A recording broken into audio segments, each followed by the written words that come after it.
दोस्तों, नून लीग पर गर्म देश का उलट दिया गया है। शाहिद खाकान अब्बासी फट पड़े, बस बहुत हुआ, अब मजीद जुल्म नहीं। शहबाज शरीफ, नवाज शरीफ और मरीम नवाज की नींदें हराम लेने के देने पड़ गए। खाकान अब्बासी का सबर जवाब दे गया, एक एक करके सबको लता कर रख दिया। इमरान खान की जुबान से निकले अल्फाज हरफ ना हरफ सच हुए। आटे में 20 अरब डॉलर की करप्शन के बाद एक और मंसूबा तैयार। खाकान अब्बासी ने सब दरम बरम कर दिया। वक्त हर कदम उठाना अवाम के हक में निकला। इस्लामाबाद में होने वाली सियासत पर लरसा तारी। ख्वाजा आसिफ और राना सनाउल्लाह भी हैरान परेशान। शाहिद खाकान अब्बासी ने नहले पर दहला कर दिया। हुकूमत इस वक्त किस दलदल में फंसी हुई है, कौन जीत रहा है और कौन हार रहा है, एक एक लफ्ज बता दिया। शाहिद खाकान अब्बासी से जो खतरा था वही हुआ। मरीम नवाज पार्टी को कंट्रोल ना कर सकी। नवाज शरीफ पाकिस्तान वापस आएंगे या नहीं? शहबाज शरीफ किस बड़ी मुश्किल में फंस सकते हैं?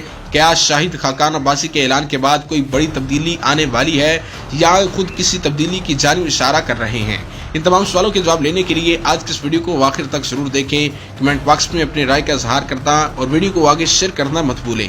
दोस्तों, नून लीग बड़ी मुश्किल में। शरीफ खानदान का सबसे अहम, पुराना और राजदाराना दोस्त और सुतून आज कप्तान की टीम में शामिल हो गया। शाहिद खाकान अब्बासी ने लाइव शो में बैठकर जो बात कही वो हकीकत निकली। मुल्क, आइन और जमहूरियत को जरूरत के वक्त शाहिद खाकान अब्बासी ने अपनी सिमत का तयन करके लंदन प्लान का जनाजा निकाल दिया। एक जानिब मुज़ाकरात और दूसरी ही जानिब परवेज इलाही के घर पर छापा मारने का क्या मकसद था, सब कहानी खुलकर सामने आ गई। आखिरकार शाहिद खाकान अब्बासी ने वो काम क्यों किया जिस पर अशरफ शरीफ ने जान की कीमत अदा की। बिला तखीर मौजू के असर हिस्से की जानिब बढ़ते हुए आपको बताते चलें कि शाहिद खाकान अब्बासी की एंट्री हुई जब मरीम नवाज सऊदी अरब में अपने वालिद से एक नया प्लान लेकर आई हैं और दूसरी ही जानिब हुकूमत और पीटीआई के माबैन मुज़ाकरात जारी हैं। भले ही उनके मुज़ाकरात के दौरान हुकूमत की फस्तायत भी जारी है, लेकिन इस फस्तायत का जवाब शाहिद खाकान अब्बासी ने खुद दे दिया है। ये कैसे दिया, इस पर बात करने के बाद शाहिद खाकान अब्बासी की मरीम नवाज के खिलाफ इलेक्शन पर बात करते हैं।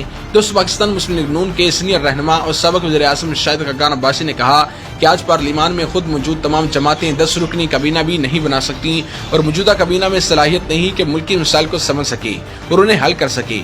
शाहिद खाकान अब्बासी ने कहा कि इस काबीना में सलाहियत नहीं कि मुल्क की मसाइल को समझ सके और उन्हें हल कर सके। उन्होंने कहा कि गुज़श्ता 10 वर्ष में तमाम जमातें हुकूमत में रही हैं, क्या वो मसाइल हल कर सकती हैं? ये कहना काफी नहीं है कि मुझे मुंतखब कर दें फिर देखें मैं क्या करता हूँ। साबिक़ वज़ीर आज़म ने कहा कि सियासत से ही पार्लियामान बनता है और इससे पार्लियामान से हुकूमत बनती है।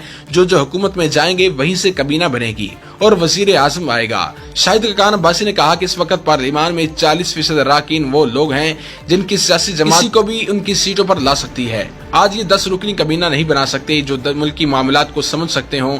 उन्होंने कहा कि इसका बहुत बड़ा पस मंजर है जिसकी अहम वजह इलेक्शन चोरी होना है, जिसमें ऐसे लोगों को लाया गया जो पार्लियामान में बैठने की अहलियत नहीं रखते, ना ही उनको वहां होना चाहिए था। उनका कहना था कि मैंने अपनी जिंदगी में 24 चीफ जस्टिस देखे हैं, जबकि ये 90 आर्मी चीफ हैं। वो तो चले गए लेकिन हम यही हैं। पता नहीं कितने DGI, SI और हर किस्म के ओहदे और हजारों ब्यूरोक्रेट और जनरल देखे हैं, लेकिन जब सियासतदान सियासी निजाम से दूर हो जाता है और उसकी सियासी काबिलियत खत्म हो जाती है तो फिर मुल्क नहीं चलती और आज हम इस कैफियत का शिकार हैं। साबिक़ वज़ीर आज़म ने कहा कि एक सियासतदान में अगर 3 सलाहियतें हों तो वो मुल्क के लिए कुछ भी कर सकेगा। पार्लियामान में जाने की ख्वाहिश हर किसी की होती है, लेकिन इसके लिए आपके पास तालीम होनी चाहिए, सिर्फ डिग्री नहीं। क्या आपने तालीम हासिल की है या नहीं? क्या आपने जिंदगी में कोई कारोबार, नौकरी या काबिलियत हासिल की या नहीं? और क्या आप सियासी निजाम से गुजरे या नहीं? ये मुमकिन नहीं है कि मैं आज MNA मुंतखब हो जाऊं और कल वजीर बन जाऊं। उन्होंने कहा कि वो वक्त गुजर गया है जब वजीर आते थे और 5-6 दस्तखत करके घर चले जाते थे और सेक्रेटरी निजाम चलाते थे। हम इस बात को भी नहीं पहचान सके कि आज दुनिया बदल गई है। आज सेक्रेटरी निजाम नहीं चला सकता जबकि सियासी तंजीम क़यादत नहीं देगी, निजाम नहीं चलेगा। दोस्तों, उनका कहना था कि दुरुस्तगी करना सिर्फ सियासी क़यादत का काम नहीं है, इसमें दीगर महरकात भी हैं जो लोगों को जितवाते और हराते हैं, लोगों को नाअहल करते हैं और निजाम को ऐसा बना देते हैं कि वहां पर काम करने वाला शख्स मायूस होकर निकल जाता है या नाकाम हो जाता है। शाहिद खाकान अब्बासी ने कहा कि हमें समझना पड़ेगा कि अगर मुल्क में हकीकी सियासी क़यादत नहीं होगी तो मामला आगे नहीं चलेगा। उन्होंने कहा कि हम आज तक असम्बली के रूल्स और बिजनेस भी तब्दील नहीं कर सके। कौमी एहतसाब ब्यूरो नैब की ये हालत है कि सेक्रेटरी वज़ीर आज़म को कहता है कि मैं ये असम्बली नहीं बनाऊंगा क्योंकि नैब मुझे पकड़ ले जाएगी। उनका कहना था कि जो सेक्रेटरी वफाक में नहीं आया और खौफज़दा है तो निजाम कैसे चलेगा? हमें इतनी सलाहियत ही नहीं है कि हम रूल्स और बिजनेस तब्दील कर सकें और आज भी कोशिश करते हैं कि सेक्रेटरी के जरिए वजारत को चलाया जाए, लेकिन वो नहीं चलती।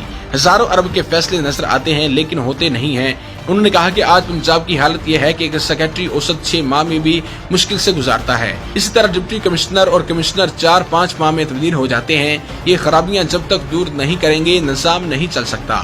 شاہد خاقان عباسی نے کہا کہ آج حکومت اس بات کا تعین کرنے میں بھی ناکام ہے کہ حکومت میں ہونے کا اس کا مقصد کیا ہے, ذمہ داری کیا ہے. دوستو, ماہرین کا کہنا ہے کہ شاہد خاقان عباسی کی یہ تقریر ظاہر کرتی ہے کہ وہ نون لیگ میں مزید رہنے کے روادار نہیں ہیں اور امید بھی کی جا رہی ہے کہ آئندہ یا وہ اپنی لاپارٹی لگ بنائیں گے یا پھر پی ٹی آئی کے ٹکٹ پر الیکشن لڑنے کا فیصلہ کریں گے. پارلیمان میں 40% اراکین وہ لوگ ہیں جن کی سیاسی جماعت کسی کو بھی ان کی سیٹوں پر لا سکتی ہے. آج یہ 10 رکنی کابینہ نہیں بنا سکتے جو ملکی معاملات کو سمجھ سکتے ہوں. انہوں نے کہا کہ اس کا بہت بڑا پس منظر ہے جس کی اہم وجہ الیکشن چوری ہونا ہے, جس میں ایسے لوگوں کو لایا گیا جو پارلیمان میں بیٹھنے کی اہلیت نہیں رکھتے, نہ ہی ان کو وہاں ہونا چاہیے تھا. ان کا کہنا تھا کہ میں نے اپنی زندگی میں 24 چیف جسٹس دیکھے ہیں جبکہ یہ 90 آرمی چیف ہیں. وہ تو چلے گئے لیکن ہم یہی ہیں. پتہ نہیں کتنے D G I, S I اور ہر قسم کے عہدے اور ہزاروں بیوروکریٹ اور جنرل دیکھے ہیں, لیکن جب سیاستدان سیاسی نظام سے دور ہو جاتا ہے اور اس کی سیاسی قابلیت ختم ہو جاتی ہے تو پھر ملک نہیں چلتی. اور آج ہم اس کیفیت کا شکار ہیں. سابق وزیر اعظم نے کہا کہ ایک سیاستدان میں اگر 3 صلاحیتیں ہوں تو وہ ملک کے لیے کچھ بھی کر سکے گا. پارلیمان میں جانے کی خواہش ہر کسی کی ہوتی ہے, لیکن اس کے لیے آپ کے پاس تعلیم ہونی چاہیے, صرف ڈگری نہیں. کیا آپ نے تعلیم حاصل کی ہے یا نہیں؟ کیا آپ نے زندگی میں کوئی کاروبار, نوکری یا قابلیت حاصل کی یا نہیں؟ اور کیا آپ سیاسی نظام سے گزرے یا نہیں؟ یہ ممکن نہیں ہے کہ میں آج MNA منتخب ہو جاؤں اور کل وزیر بن جاؤں. انہوں نے کہا کہ وہ